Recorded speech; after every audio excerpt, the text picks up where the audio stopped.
the name of Allah, the most beneficent, the most merciful. Assalamu alaikum. My name's Professor Muhammad Masood. Welcome to our channel, Easy English with Professor Muhammad Masood. इस video में हम art of translation का rule number 25 पढ़ेंगे। इस video में हम दोबारा मज़ीद की इंग्लिश सीखेंगे और इस वीडियो में कुछ इस तरह के सेंटेंसेस हैं, अब मुझे मज़ीद इसकी ज़रूरत नहीं, या अब वो मज़ीद नहीं पढ़ाती, यानी पहले तो पढ़ाती थी अब उसने पढ़ाना छोड़ दिया है, या अब वो मज़ीद परवाह नहीं करता, पहले तो वो ख्याल रखता था, परवाह करता था, लेकिन अब वो मज़ीद परवाह नहीं करता, या अब मैं मज़ीद काम नहीं करता, यानी पहले मैं काम करता था, मेहनत कर लेता था, लेकिन अब मैंने इस प्रैक्टिस को स्टॉप कर दिया है। अच्छा, इससे पहले हम मज़ीद की एक वीडियो पढ़ चुके हैं और उसमें हमने एनी लॉन्गर का यूज़ किया था, लेकिन इस वीडियो के अंदर हम मज़ीद के लिए नो लॉन्गर का यूज़ करेंगे। अच्छा, उस वीडियो में हमने पहले सेंटेंस को नेगेटिव करके आखिर में एनी लॉन्गर यूज़ किया है, क्योंकि नॉट के साथ हम एनी यूज़ करते हैं जब, लेकिन नो का मतलब ही होता है नॉट एनी। तो अच्छा, नो लॉन्गर को हम या तो वर्ब से पहले यूज़ कर सकते हैं या ऑब्जेक्ट के बाद, यानी एंड में भी लगा सकते हैं। तो ये हमारी चॉइस है कि हम इसको वर्ब से पहले यूज़ कर लें या हम सेंटेंस के आखिर में नो लॉन्गर को इस्तेमाल करें। लेकिन जैसा कि मैंने बता दिया है कि नो लॉन्गर के माने होते हैं मज़ीद, यानी आगे नहीं होता चाहिए। सब्जेक्ट के बाद नो लॉन्गर, उसके बाद वर्ब और ऑब्जेक्ट, यानी नो लॉन्गर जो है हम वर्ब से पहले भी यूज़ कर सकते हैं और इसी तरह हम नो लॉन्गर को सब्जेक्ट वर्ब ऑब्जेक्ट के बाद एंड में भी इस्तेमाल कर सकते हैं। ये यानी हमारी चॉइस है कि हम इसको चाहे वर्ब से पहले यूज़ करें या सेंटेंस के आखिर में यूज़ करें। अब मुझे मज़ीद इसकी ज़रूरत नहीं है, अब मुझे मज़ीद इसकी ज़रूरत नहीं, I know longer need it. अब देखिए यहाँ आई सब्जेक्ट है और नो लॉन्गर यूज़ किया है मज़ीद के लिए और नीड वर्ब है, इट ऑब्जेक्ट है, तो I know longer need it.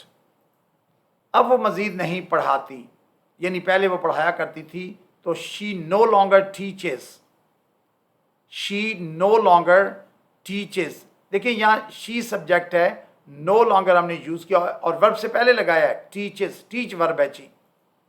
अब वो मज़ीद परवाह नहीं करता, ही नो लॉन्गर केयर्स। अब वो मज़ीद परवाह नहीं करता, ही नो लॉन्गर केयर्स। अब मैं मज़ीद काम नहीं करता, I know longer work, I know longer work, यानी वर्क वर्ब है और आई सब्जेक्ट है, तो इसके दरमियान हमने नो लॉन्गर का यूज़ किया जी। अब हम मज़ीद बात नहीं करते, यानी पहले हमारी गुफ्तगू थी, आपस में गपशप भी थी, लेकिन आजकल हमारी गुफ्तगू ख़त्म हो गई, या आपस में कुछ नाराज़गी चल रही है, तो we no longer talk, we no longer talk.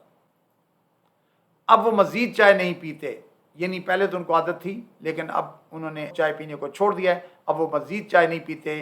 They no longer take tea, they no longer take tea. अब इस सेंटेंस में देखिए कि दे सब्जेक्ट है, नो लॉन्गर हमने यूज़ किया मज़ीद के लिए और टेक वर्ब की फर्स्ट फॉर्म है और ऑब्जेक्ट आगे टी दिया हुआ है, यानी हमने मेन वर्ब से पहले नो लॉन्गर यूज़ किया है। अब तुम मज़ीद इंतज़ार नहीं करते, you no longer wait, you no longer wait.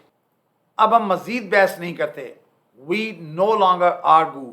अच्छा, आर्गू का मतलब होता है बहस करना, आपस में उलझना, तो वी नो लॉन्गर आर्गू। अब वो मज़ीद काम नहीं कर सकता, he can work no longer.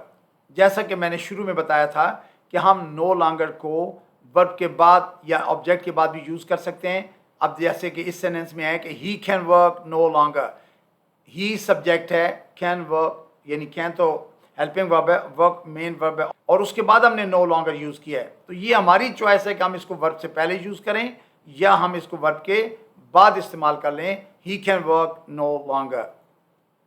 अब वो मज़ीद नहीं मिल सकते, यानी पहले उन्हें इजाज़त थी, मिल लेते थे, आपस में बात कर लेते थे, लेकिन अब मज़ीद नहीं मिल सकते। They can meet no longer, they can meet no longer.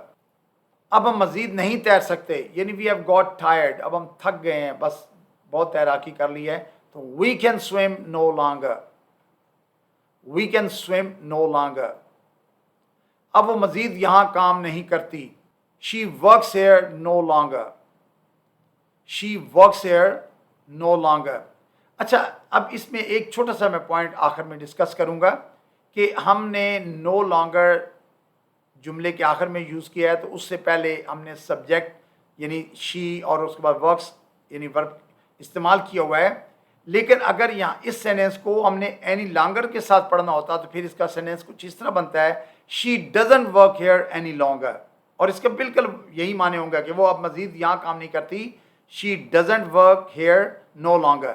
لیکن چونکہ ڈز ناٹ جب لگتا ہے، ناٹ کسی بھی سینٹینس آ جائے تو آگے ہم اینی کا یوز کرتے ہیں، تو اس لیے اینی لانگر. یہ ٹرانسلیشن کی ویڈیو پہلے آپ دیکھ چکے ہیں. اب اس ویڈیو کے اندر ہم نے نو لانگر کا استعمال پڑھ لیا ہے، چاہے اس کو ہم ورب سے پہلے یوز کر لیں یا جیسا کہ اس لاسٹ سلائیڈ میں ہم نے دیکھا ہے کہ ہم نے اینڈ میں نو لانگر کو یوز کیا ہے، اور یہاں نو لانگر کے معنی ہے مزید. So I think that's enough for today. Thank you very much. Wish you best of luck. Take care. Goodbye for now.